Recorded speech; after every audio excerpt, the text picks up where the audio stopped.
Sir नमस्कार। नमस्ते साहब। आज हमारा टीआरएस भवन में मीटिंग मुनक़्क़द किया गया है। यहाँ पर बहुत ज़्यादा तादाद में इंशाल्लाह ज़्यादा से ज़्यादा तादाद में पूरे हमारे लीडर्स माइनॉरिटीज़ पूरा केसीआर केटीआर साहब के साथ है। इंशाल्लाह आने वाला इलेक्शन एमपी का है। इंशाल्लाह भारी अक्सरियत से इंशाल्लाह कामयाब करेंगे बराबर हमारी पार्टी को इंशाल्लाह। सर आप 70 पे आओ। సార్ ఇప్పుడు కాంగ్రెస్ వచ్చి 50 డేస్ అవుతుంది దగ్గర దగ్గరగా, కానీ వాళ్ళు ఇచ్చిన 6 గ్యారంటీస్లో కేవలం ఒకటే ఒకటి ఇప్పుడు దాకా అయ్యింది.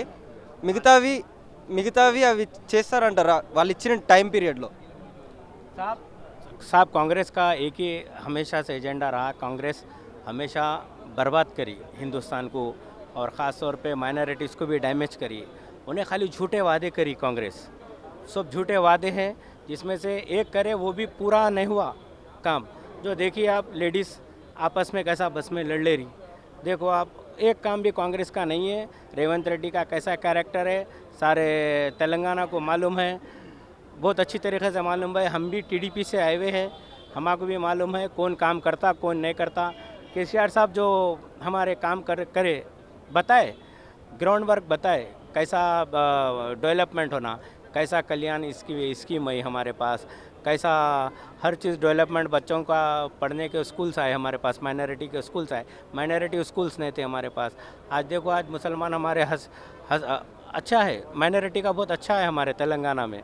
हमको ऐसा हक कभी भी नहीं मिला हमारे को। तो इंशाल्लाह दुआ है केसीआर साहब फिर कामयाब होंगे। कांग्रेस के तो हमेशा से झूठे वादे हैं, कांग्रेस ऐसे ही बोलते रहती, करने का कुछ भी नहीं है कांग्रेस में। ఇప్పుడు రేవంత్ రెడ్డి మన స్టేట్ని ఒక దగ్గర రిప్రజెంట్ చేశాడు ఒక బిజినెస్ మీటింగ్స్లో, కానీ అతను కొంచెం ఇంగ్లీష్లో కొంచెం తడబాటు చేసేసాడు. అంటే మన రిప్యుటేషన్ కొంచెం డౌన్ అయినట్టు అనిపించింది साहब उनको इंग्लिश की स्पोकन इंग्लिश ज्वाइन करना पहले उन्होंने अपनी इंग्लिश को सुधारना, उसके बाद बाहर जाके रिप्रेजेंट करना। जैसा कि हमारे आईटी मिनिस्टर केटीआर साहब थे, उनका देखिए आप इंग्लिश फ्रीक्वेंसी कैसी है। हाँ उनमें इनमें ज़मीन आसमान का फ़र्क है, नहीं कर सकते उन्होंने वहाँ जाके और हिंदुस्तान का नाम हमारे और तेलंगाना का नाम पूरा डैमेज करके आ रहे वहाँ पे। अभी वो जाके वहाँ पर लंदन में कोसा मीटिंग था, वहाँ पर जाके कोसी मीटिंग कर रहे। देखो आप बोलने का तरीक़ा भी नहीं है उनके पास, कुछ भी नहीं है। मूसा नदी के ब्रिज के बारे में बात चल रही वहाँ हैदराबाद के। वो पहले हमारे पास प्लान हो गया था, केटीआर साहब पहले कर दिए 2 साल पहले वो हमारे पास। और मुश्किल होता साहब, क्यों बोले तो कुछ भी मालूम ना सालूम मगरमच्छ के मुंह में हाथ डाल दिए। अब उसके बाद थोड़ा केसीआर साहब का हमारा तबीयत अच्छा हो जाए तो उसके बाद देखो आप इंशाल्लाह। और बाज़ार में बहुत प्रॉब्लम हो रहा, 24 आवर्स जो है हमारे पास अच्छा था, क्राइम को बढ़ावा दे रहे। और हाँ करंट देखो आप 2 घंटे हमारे पास, कभी हमारा केसीआर साहब की हुकूमत में कभी 1 घंटा करंट नहीं गया, कभी प्रॉब्लम नहीं आया हमारे पास। अब देखो आप 2 घंटे करंट बंद, अभी स्टार्ट हो गया। अब देखते जाओ, अब तो शुरुआत है, ये शुरुआत है। अब उसके बाद फिर पानी का प्रॉब्लम हैगा, फिर उसके बाद रोड पे चलने वालों का भी क्या क्या हाल होंगे ना, वैसे ही करते जाएंगे। इनका वही है काम, कांग्रेस का एजेंडा क्या है वो तो पूरों को मालूम, हमको बोलने का ज़रूरत नहीं है, सब ऑलरेडी तेलंगाना को मालूम है हमारे।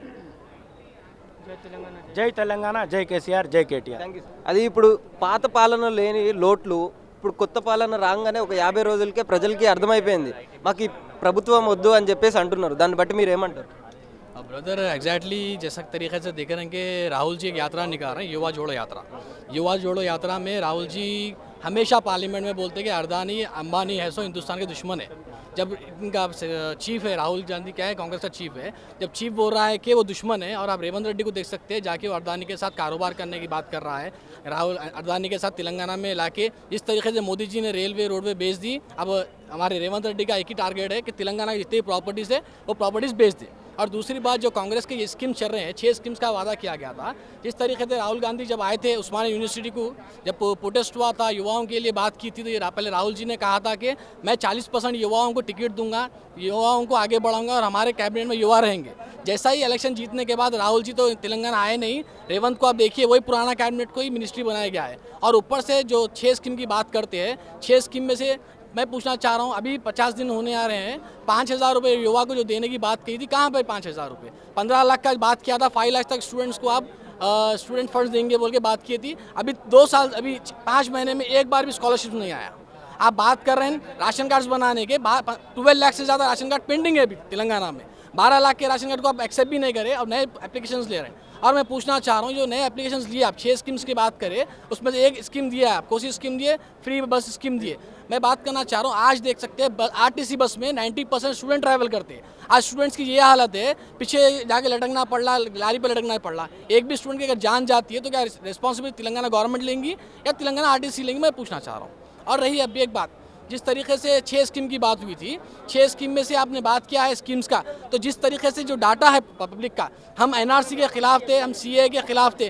क्यों? क्योंकि हमारा डाटा कहीं जाना नहीं, हमारे डाटा का मिसयूज़ नहीं होना बोल के। आज देख सकते हैं हमारा डाटा रोड पे पड़ा हुआ रह रहा, होटल्स में डाटा रह रहे हैं, ऑफलाइन हो रहे हैं। मैं पूछना चाह रहा हूँ, अभी मोदी जी बात करते हैं डिजिटल इंडिया की, राहुल गांधी बात करें डिजिटल इंडिया की। ये डिजिटल इंडिया के ज़माने में 20 साल पुराना ऑफलाइन के जो फॉर्म्स ले रही कांग्रेस गवर्नमेंट क्यों ले रही?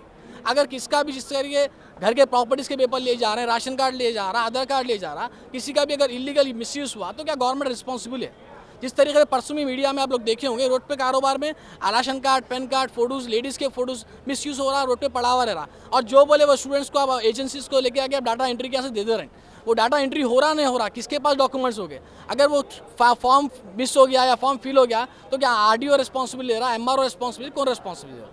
तो उसी चीज़ के लिए मैं कहना चाह रहा हूँ कि जितना भी डाटा मिस हो रहा है, डाटा को कैंसिल किया जाना चाहिए। और जो भी ऑनलाइन मोड, जिस तरीके से आज के ज़माने में अगर राशन का ट्रैफिक का चालान भर रहे हैं तो भी ऑनलाइन भर रहे हैं आप, बर्थ सर्टिफिकेट के लिए ऑनलाइन है, डेथ सर्टिफिकेट के ऑनलाइन है। ऑनलाइन मोड के ज़माने में ये ऑफलाइन एप्लीकेशन क्यों ले रहे हैं? और कांग्रेस कुछ नहीं करने वाली, कांग्रेस और अंग्रेस में कोई फ़र्क नहीं है। और कांग्रेस बस एक ही चीज़ कर सकती है, स्कैम कर सकती है।